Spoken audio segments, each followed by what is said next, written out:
दोस्तों, कहानी शुरू होती है बहुत पुराने जमाने से, यानी 18वीं सदी में। उस समय हवाई 4 हिस्सों में बांटा था। ओआहू, माउई, कोई और हवाई। हर एक जगह का अपना राजा, अपने देवता और अपने अपने झगड़े। मतलब लड़ाई झगड़े कभी रुकते ही नहीं थे। ऐसे ही हालात देखकर माउई साम्राज्य का सेनापति कायाना एक दिन तंग आ जाता है। वो सोचता है, अब बहुत हुआ, मुझे और मेरे परिवार को तो सिर्फ शांति चाहिए। और फिर वो अपने घर परिवार को लेकर कोई चला जाता है। वहां पर मछली पकड़कर सब लोग आराम से खुशहाल जिंदगी बिताने लगते हैं। लेकिन जैसा कि फिल्मों में होता है ना, खुशहाल जिंदगी ज्यादा दिनों तक टिक नहीं पाई। एक दिन मोई साम्राज्य से शाही दूत कायाना को खोजते खोजते कोई पहुंच जाता है। कोई का राजा यह देखकर घबरा जाता है, कहीं युद्ध न छिड़ जाए। पर कायाना ने पहले ही वादा किया था कि मैं अपने कारण कभी इस टापू पर खतरा नहीं आने दूंगा। तो कायाना चुपचाप दूत से बात करने बैठ जाता है। दूत कहता है, राजा ने तुम्हें बुलाया है। अगर तुम नहीं गए तो सजा बहुत भारी है। तुम्हारी जुबान काट दी जाएगी और अगर भागने की कोशिश की तो इस बार मौत मिलेगी। यह सुनकर कायाना थोड़ा परेशान होता है। फिर अपने भाई नामा के और नाही से बात करता है। यह हमें पता चलता है कि कायाना के भाई नाही की शादी कायाना की पत्नी कुपोही की बहन हेके से हुई है। मतलब पूरा परिवार आपस में जुड़ा हुआ था। अगले दिन कायाना अपने कुछ खास साथियों को लेकर मोई द्वीप चला जाता है। लेकिन वहां पहुंचते ही सिपाही उसे भगोड़ा कहकर हमला कर देते हैं। तभी एक ताकतवर पहलवान सामने आता है। वो कहता है, अगर तुमने मुझे हरा दिया तभी राजा काहिली से मिल सकते हो। सबको पता था कि यह नामुमकिन है, क्योंकि उस पहलवान के भाले से बचना किसी के बस की बात नहीं थी। लेकिन दोस्तों, कायाना अलग ही मिट्टी का बना था। उसने चुनौती स्वीकार की और पूरी हिम्मत से मुकाबला किया। और नतीजा, कायाना ने उस पहलवान को हराकर सबको हैरान कर दिया। यह देखकर राजा काहिली खुद उसके पास आता है। वो मुस्कुराता है और कहता है, कायाना, लौट आओ, फिर से हमारे सेनापति बन जाओ। लेकिन कायाना धीरे से दबे स्वर में जवाब देता है, नहीं, मैं वापस नहीं आना चाहता। राजा कुछ पल चुप रहता है, फिर गहरी आवाज में कहता है, तुम्हारे पिता, जो मेरे चचेरे भाई थे, उन्होंने आखिरी सांस तक हमारी सेवा की थी। वही वीरता तुम्हारे अंदर भी है, पर अफसोस तुमने हमारा साथ छोड़ दिया। धीरे धीरे असली वजह सामने आती है। राजा काहिली बताता है कि पड़ोसी उवा साम्राज्य हमला करने वाला है। उनके पास दोगुनी सेना है। यह सुनकर कायाना का भाई हैरान हो जाता है, लेकिन उवा तो हमेशा वफादार था, हमला क्यों करेगा? तभी राजा का बेटा कुपुले कहता है, उनके पुरोहित ने उन्हें भड़का दिया है, अब वे युद्ध चाहते हैं। कायाना सब सुनता है, लेकिन वह फैसला करता है, मैं इस युद्ध का हिस्सा नहीं बनूंगा। वो साफ कह देता है, वह राजा कई मासूमों का कातिल है, मैं उसका साथ कभी नहीं दूंगा। राजा काहिली उसे रोकने की कोशिश करता है, रात भर सोचने का मौका भी देता है, पर कायाना अपने फैसले पर अडिग रहता है। सुबह राजा खुद कायाना को जंगल में ले जाता है। वहां वो कायाना को दिखाता है उसके पिता की हड्डियां, जिनका अपमान उवा के लोगों ने किया था। यह देखकर कायाना की आंखें भर आती हैं।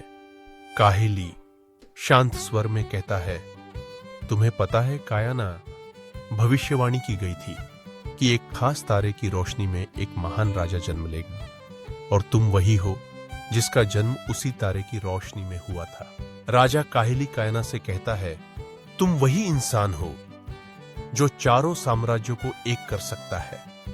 यह सुनकर कायाना गहरी सोच में डूब जाता है। रात को वो अपने भाइयों के साथ अपने पिता की अधूरी रस्म पूरी करता है, उनकी हड्डियों का अंतिम संस्कार करता है, और वहीं आंसुओं भरी आंखों से कसमें खाता है, मैं वह साम्राज्य और उस दुष्ट पुरोहित से अपने पिता का अपमान जरूर चुकाऊंगा। कायाना का प्लान कायाना बैठकर एक जबरदस्त प्लान बनाता है। प्लान ये था, काहिली अपनी सेना को समुद्र किनारे ले जाएगा। उधर ओआहू की सेना घबराकर भागते भागते समुद्री किनारे पहुंच जाएगी और तभी मौका देखकर कायाना और उसके साथी अचानक पूर्वी किले पर हमला कर देंगे। वहां से वो सीधे मंदिर पर कब्जा करेंगे जहां पुरोहित छुपा है, क्योंकि एक बात सबको पता थी, मंदिर अगर गया तो उवा का धार्मिक राजा हार मान लेगा। जब काहिली ये प्लान सुनता है तो बहुत खुश हो जाता है। योजना के हिसाब से सेना हमला करती है और फिर युद्ध शुरू हो जाता है। भयानक युद्ध, तलवारों की टकराहट, चीखें, खून और बस मौत। कई घंटों की लड़ाई के बाद कायाना की सेना जीत जाती है। मासूमों का कत्लेआम। अब बारी आती है मंदिर पर कब्जा करने की। कायाना की सेना जंगल से होकर आगे बढ़ती है, लेकिन अचानक झाड़ियों में छुपी ओआहू की सेना उन पर हमला कर देती है। कायाना के लोग डटकर लड़ते हैं और दुश्मनों को मार गिराते हैं, लेकिन तभी उसके भाई नामा के सोच में पड़ जाता है। वो दुश्मनों के हथियार देखता है और सन्न रह जाता है। वो चिल्ला उठता है, ये लोग सैनिक नहीं थे, ये तो मासूम किसान हैं। सच्चाई सुनकर सबके पैर कांप जाते हैं। गलतफहमी में कई बेकसूर मारे जा चुके थे और सबसे भयानक सच, काहिली ने तो छोटे छोटे बच्चों को भी नहीं छोड़ा। उसने मंदिर जला दिया। मंदिर में शरण लेने वाले निर्दोष लोग भी राख में बदल गए। कायाना ये सब सुनकर तड़प उठता है। वो दौड़ता है मंदिर की ओर काहिली को रोकने, लेकिन तब तक सब खत्म हो चुका होता है। यहां तक कि उवा का राजा हाहाना भी काहिली की कैद में था। हाहाना कांपती आवाज में पूछता है, काहेली, मैंने तो तुम्हारा कभी बुरा नहीं किया, फिर मेरा कसूर क्या है? जवाब, कुछ नहीं। काहेली इशारा करता है और हाहाना को वहीं मार डाला जाता है। सच का खुलासा इस घटना के बाद कायाना को एक और गहरी चोट मिलती है। वो जान जाता है कि उवा का हमला करना पूरी तरह काहिली की झूठी कहानी थी। उसके पिता के अपमान की कहानी भी बस गढ़ी हुई थी। कायाना कसम खाता है, अब मैं काहिली का साथ कभी नहीं दूंगा। कायाना का बच निकलना, कायाना परिवार को लेकर वहां से भागना चाहता है, लेकिन काहिली को सब पता होता है। उसकी हर हरकत पर नजर रखता है। इसी बीच कहानी का एक नया मोड़ आता है। काहिली की बहन, जो अपने भाई से अलग रह रही थी, अपने पति मोकू से कहती है कि अब सब बहुत खतरनाक हो गया है। मोकू उसे आश्वासन देता है, हम हवाई साम्राज्य चले जाएंगे। मैंने वहां अपनी बेटी काहू मानू की शादी वहां के मुखिया से तय कर दी है, वो हमारी मदद करेगा। लेकिन काहू मानू साफ कह देती है, मैं शादी करके अपना घर छोड़कर नहीं जाऊंगी। खतरे को देखते हुए उसकी मां धीरे से समझाती है और आखिरकार काहू मानू तैयार हो जाती है। कायाना की मुश्किलें उधर, काहिली एक दूत भेजकर कायाना को बुलाता है, लेकिन कायाना मौके पर सैनिकों को चकमा देकर भाग जाता है। गुस्से में काहिली आदेश देता है, कायाना को मारो और उसकी हड्डियां लेकर आओ, उसी में शक्ति छुपी है।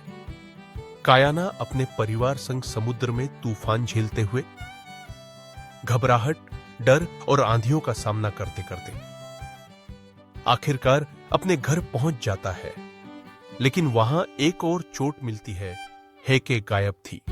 पीछा और जाल कुछ देर बाद दुश्मन सेनाएं यहां आ धमकती हैं। कायाना मजबूरी में लड़ाई करता है और दुश्मनों को मारते मारते अपने परिवार को दूर ले जाता है। कुपोही, उसकी पत्नी, इधर उधर भागकर हेके को खोजने निकल पड़ती है। कायाना पर हमले तेज होते जाते हैं। वो घायल हो जाता है। गुलेल का वार सीधे उस पर लगता है, लेकिन वो हार नहीं मानता। सुअर वाली चाल वो झाड़ियों में छुप जाता है। तभी उसकी नजर एक जंगली सुअर और उसके बच्चे पर पड़ती है। कायाना तुरंत सुअर का बच्चा दुश्मनों की ओर फेंक देता है। गुस्से में बड़ा सुअर उनकी ओर भागता है और इस अफरा तफरी में कायाना निकल भागता है, काहू मानू की मदद भागते भागते। गुफा के पास उसे काहू मानू मिलती है। वो कायना को खून से लथपथ हालत में देखती है। उसका दिल पसीज जाता है। वो जिद करती है, मैं तुम्हारी मदद जरूर करूंगी। कायना रोका, अगर तुमने मेरा साथ दिया तो राजा की सेना तुम्हें भी मार डालेगी। लेकिन काहू मानू मुस्कुराकर कहती है, भाई के डर से जिंदगी नहीं जी जा सकती। और वो कायना को छुपाकर एक वीरान जगह पर ले जाती है, जहां कोई कभी ढूंढ नहीं पाएगा।